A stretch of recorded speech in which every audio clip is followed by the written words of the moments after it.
না না ওই যে দিয়ে দাও। একটা অভ্যাস করে দিতে হবে। অভ্যাস মানে ঠিক হয়ে যাবে, তুমি যখন ঠিক মতো খাওয়া দিবে না ঠিক আছে। হ্যালো এভরিওয়ান, আসসালামু আলাইকুম। আজকে খাবার দিচ্ছি, এই যে লেগ পিস দিচ্ছি তো, আর এই যে মাংস দিচ্ছি, তো এখন খাবে।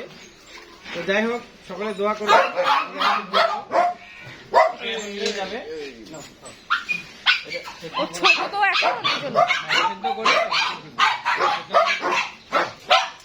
কাজ থেকে না, আমি একটু ইয়েটা করি, ইঞ্জেকশনটা আনি। ও ছোট তো, প্রতিদিন আপনি গোসল করাই দিবেন, দিয়ে মুখে দিবেন, গামছা রাখবেন, শুকিয়ে গেলে চিরুনি করাই দিবেন।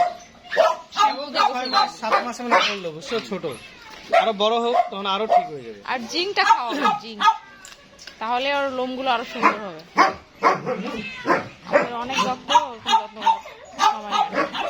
যখন একটা যত্ন হবে আর হ্যাঁ, তখন অনেক সুন্দর থাকবে। আলাদা হবে।